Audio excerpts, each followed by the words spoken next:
salve amigos! Estou de volta com mais um informativo para o canal Detetives Vascaínos. Canal esse que cresce a cada dia com a ajuda de vocês. Portanto, continue prestigiando esse trabalho, compartilhe os vídeos, convide seus amigos a se inscreverem e, claro, deixem o like. Cada curtida aqui é fundamental. Bom, como não poderia ser diferente, neste vídeo de hoje vamos destacar a importante vitória de ontem diante da Ponte Preta. O time não foi brilhante, mas conseguiu fazer o dever de casa. E essa vitória trouxe boas novidades para o torcedor. A dupla de volantes foi uma delas. Aqui vamos falar sobre essa situação, ouvir o Zé Ricardo e já projetar o próximo compromisso na Série B diante do Tombense. Sim, jogo esse que será disputado em Muriaé. Quer saber mais sobre o nosso adversário e como a cidade está se preparando, para receber o Vasco? Então fique ligado que eu vou trazer dois profissionais para passar essas informações. Então te aconselho a assistir o vídeo até o final, hein? Roda a vinheta! Após 3 empates consecutivos e uma intensa pressão sobre o técnico Zé Ricardo, o Vasco enfim conseguiu fazer o seu dever de casa e bateu a Ponte Preta em São Januário por 1-0, o gol do Raniel. A vitória pôs fim a um longo jejum que já durava 11 partidas sem vencer numa Série B, juntando, claro, a edição do ano passado. E como eu disse ontem no Twitter do @Detetive Vasco, o primeiro tempo do Vasco foi suficiente para derrubar a Ponte. O time cruzmaltino não teve uma atuação brilhante, mas compensou as suas limitações com muita luta e entrega. A partida ficou marcada pelas muitas mudanças que o técnico Zé Ricardo realizou na equipe, colocando os garotos Riquelme na lateral, o Andrei Santos no meio e o Peck no ataque. E ainda de última hora foi obrigado a colocar o Figueiredo no lugar do Eric, que se lesionou no aquecimento. Todos eles deram conta do recado e o time conseguiu o resultado, que ameniza por hora a crise que rondava São Januário. Um possível tropeço seria o revés do Zé Ricardo no cargo. Mas 2 nomes em especial no jogo de ontem foram os mais elogiados e certamente conseguiram agarrar com unhas e dentes a oportunidade dada. Os volantes Yuri Lara e o garoto Andrei Santos. Ambos encarnaram o espírito de uma Série B, de muita luta, pegada, entrega, mesmo quando o time tem limitações visíveis ou não faz uma boa partida, caso do Vasco. O Yuri foi um leão em campo, um verdadeiro cão de guarda, teve ímpeto e muita entrega. Já o Andrei Santos, de apenas 17 anos, parecia um experiente. Diante de toda a pressão que cercava a partida, deu um belo recado, jogou com personalidade e impressionou com a sua frieza e técnica. Constantemente, inclusive, ele é convocado para a seleção brasileira sub-20, onde é monitorado, inclusive por clubes europeus e é tido como uma grande promessa na base. Teve, enfim, a sua chance no time titular e correspondeu à altura. E após o jogo, o técnico Zé Ricardo concedeu sua tradicional coletiva e vou citar aqui, destacar as 2 situações que ele comentou. A primeira justificando a sua confiança no grupo e em seu trabalho especial. E em seguida falando de como viu a estreia do garoto Andrei. Confira aí. Sabemos que nós não temos aqui Carlos Germanos, Pedrinhos, Filipes, Juninhos Pernambucanos, Edmundos, Romários, mas a gente tem um grupo que hoje pode ter certeza absoluta que honra a camisa do Vasco da Gama. Uma base forte, que sempre foi uma marca do Vasco da Gama, e uma torcida que, quando está do nosso lado, como teve hoje, faz a gente ficar mais forte e tirar de dentro aquilo que às vezes a gente nem sabe que tem. É essa energia que eu quero passar diariamente.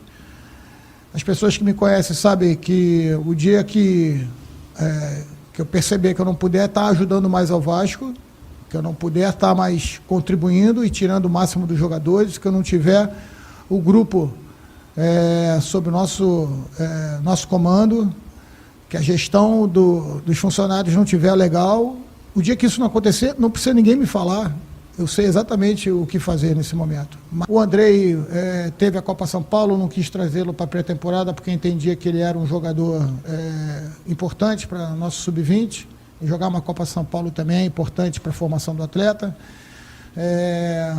Um jogador extremamente jovem, mas eu já falei muito bem dele aqui em outras entrevistas. Acho que é um jogador que vai dar muito retorno ao Vasco, inclusive ao Brasil, porque eu vejo ele com uma capacidade muito grande. Um jogador impressionante na questão do dia a dia, na cabeça, no entendimento do que é profissionalismo. Demorou um pouquinho a pegar algumas dinâmicas que a gente queria que ele pegasse. Hoje ele começou um pouquinho travado também, mas como eu falei para ele, eu falei, por um acaso eu falei com ele, igual o carro-álcool, Desculpa aqui se alguém quer ter carro-álcool lá no início. Deixa um pouquinho esquentar, faz o passe mais simples, ganha confiança. né? Ganha confiança, ganha equilíbrio no jogo e depois você faz o teu jogo. Tanto que ele optou em fazer alguns passes laterais no início, já no segundo tempo arriscou alguns passes por dentro, coisa que ele faz muito bem. O lance que originou o escanteio do gol, ele faz uma bola muito bonita num movimento em L do PEC. Então, assim, é devagarzinho. Lembrando que com o resultado, o Vasco pulou para a 8ª posição com 6 pontos, apenas um do G4. Mas ainda não é hora de comemorar por completo, hein? Domingo o Vasco já tem outro duelo importante pela Série B. Enfrenta o Tombense, que não faz uma boa campanha por hora. O jogo será disputado em Muriaé, cidade mineira que fica a 60 quilômetros de Tombos, no estádio Soares de Azevedo, que pertence ao Nacional de Muriaé. Lembrando que o estádio do Tombense, o Almeidão, não atende às exigências da CBF por enquanto para essa Série B, e por isso o Clube de Tombos precisou fazer a parceria com o Nacional para atuar em Muriaé. Bom, mas diante da força da torcida do Vasco pelo país afora, a expectativa é de que a partida bata o recorde de público no estádio. A previsão é que Muriaé receba caravanas de várias cidades da região e do Rio de Janeiro, com torcidas organizadas. E eu fui até Muriaé saber como estão as expectativas da cidade em receber o Vasco e visando essa partida de domingo. Encontrei o repórter Silvério Machado da Rádio Muriaé. O experiente jornalista apurou tudinho e agora traz essas informações detalhadas pra gente. Confira aí. Muito boa noite para você, Marcos. Boa noite também para todo mundo ligado no canal Detetives Vascaínos. Quem fala é Silvério Machado, aqui diretamente de Muriaé, Minas Gerais, cidade que vai receber o próximo jogo do Vasco no Campeonato Brasileiro da Série B, neste domingo às 6 horas da tarde contra o Tombense. Partida que vai acontecer aqui no estádio Soares de Azevedo. É um prazer estar falando com vocês e aqui a gente vai contar um pouquinho como que está o clima na cidade. Muriaé fica na região da Zona da Mata Mineira. Apesar de fazer parte de Minas Gerais, a gente está mais próximo geograficamente do Rio de Janeiro do que de Belo Horizonte. Então, talvez até por isso, há toda uma discussão, né? Mas o fato é que aqui na nossa região da Zona da Mata, Muriaé especialmente, há mais torcedores de times cariocas do que dos times mineiros. Então você encontra aqui muitos torcedores do Vasco, do Flamengo, do Fluminense, do Botafogo, mais até do que do Atlético e do Cruzeiro, por exemplo. No ano de 2016, o Fluminense esteve na cidade para jogar pela Copa do Brasil diante do próprio Tombense. Naquela ocasião, o Fluminense venceu por 3-0 e foi o maior público registrado até hoje no estádio Soares de Azevedo, um público pagante de 6.280. A expectativa é que o público do jogo do Vasco neste fim de semana possa superar até com alguma sobra esse recorde. Isso porque, segundo a parcial oficial divulgada pelo Tombense, divulgada pela organização do jogo, até o final da terça-feira, os ingressos começaram a ser vendidos aqui em Muriaé e na região na segunda-feira, e na terça-feira à noite saiu a primeira parcial de vendas e já tinham sido comercializados 4.200 ingressos. Então, hoje, para amanhã, para tarde, no final da noite de hoje, talvez saia mais uma parcial, essa é a promessa. A expectativa é que venda todos os ingressos já disponíveis. Foram disponibilizados cerca de 10 mil ingressos, 9.200, né, mais as cortesias, um público já esperado de 10 mil. Há uma expectativa do Tombense de aumentar essa carga de ingressos para 13.600, que é a capacidade, a lotação máxima do estádio Soares de Azevedo, mas para passar de 10 mil precisa de mais algumas adaptações, como sistema de monitoramento e catracas eletrônicas. O Tombense já está estudando, ainda não é oficial, ainda não o clube ainda não oficializou que vai colocar mais ingressos à venda do que os 9.200, né, os 10 mil que estão sendo esperados, mas existe sim essa possibilidade e essa expectativa. Hoje é quinta-feira, os ingressos estão sendo comercializados normalmente, são 5 pontos de venda aqui em Muriaé, tem também em Tombos, em Carangola, que é uma cidade próxima daqui, que tem também muitos torcedores do Tombense e também naturalmente do Vasco. Então é isso, em resumo, a cidade está respirando esse jogo. O Tombense jogou na terça-feira contra o Vila Nova fora de casa. Não teve tanta repercussão assim o resultado, porque todo mundo já falando nesse jogo contra o Vasco. Os ingressos custam R$ 80 para o setor descoberto, a arquibancada que não é coberta, e R$ 120 para a arquibancada que é coberta. Houve até uma reclamação, né, por parte de alguns torcedores sobre o valor desses ingressos, mas a gente sabe da força do Vasco, da potência do Vasco, mesmo que um pouco descontente, o torcedor vai comprar. É uma oportunidade única de ver o Vasco. O Vasco nunca esteve com um time profissional em Muriaé, então vai mobilizar não só os torcedores da cidade, como de toda a região, para essa grande partida. E a torcida do Vasco, a presença da torcida do Vasco aqui na cidade, ela é muito grande. A gente tem algumas torcidas organizadas do Vasco aqui em Muriaé, e com certeza a torcida vai dar show, e a expectativa de toda a região, todo mundo que gosta de futebol, é que o Soares de Azevedo, o estádio, viva realmente um dia especial. Então é isso, a gente vai atualizando também, assim que sair a nova parcial, a gente vai atualizar aí com os novos números divulgados pelo Tombense. Um grande abraço para você, Marcos. Como eu disse, um grande prazer estar falando com vocês e estou à disposição caso precise de novas informações.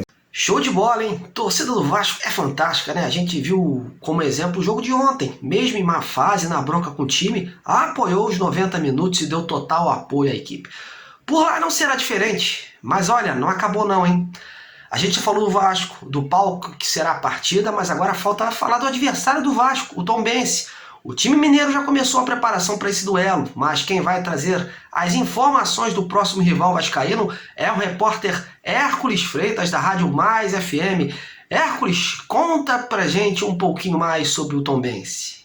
Olá, amigos do Detetive Vascaínos, um forte abraço a todos. Aqui Hércules Freitas, repórter da Mais FM 92,7, levando as informações do Tombense. Olha, amigos, é o seguinte, depois de uma campanha muito fraca no Campeonato Mineiro, terminou na 11ª posição com 8 pontos, troca de técnico, quase rebaixado, sai Rafael Guanais, entra Emerson Maria, então o Tombense teve um começo de ano tumultuado. Mas o Emerson Maria deu um jeito no time, o Tombense não foi rebaixado, e assim segue a vida para o Campeonato Mineiro 2023. Por outro lado, no Campeonato Brasileiro, o Tombense teve 4 empates, né? Não conseguiu vencer ainda, corre o risco ainda de entrar na zona de rebaixamento. Esse é o medo do torcedor, entrar ali com a não experiência do Tombense na competição, ficar ali nessa zona de rebaixamento. Mas o torcedor acredita ainda que o time vai evoluir, vai contratar jogadores do Tombense. Eu sempre cito, o Tombense é diferentemente de outros times. A empresa que gerencia o Tombense, a Brasil Soccer, do Eduardo Duran, tem jogadores em Série A, Série B e Série C. Isso aí, para o Tombense, é uma coisa ótima, né? Principalmente em termos de reforços. O Tombense, para essa partida, ele vai com o Felipe no gol, David, Ednei e Roger, Joseph e Manuel, Keké, Gustavo, Igor, Manuel e Mingote. O nome do Tombense nessa competição, no momento, é o Ciel, um jogador que teve no Fluminense, passou para o Nordeste, né, do futebol nordestino, e teve também na Arábia Saudita. Um jogador de uma vasta experiência, um ótimo centroavante. Porém, com 40 anos, o Tombense vai ter que fazer um trabalho específico com esse jogador. Machucou no último jogo contra o Vila Nova e deve estar praticamente fora dessa partida. E vem Mingote, jogador contratado perante ao Atlético do Paraná. Tá certo, meus amigos do Detetive Vascaíno? Um forte abraço a todos, muito obrigado pela oportunidade, até a próxima.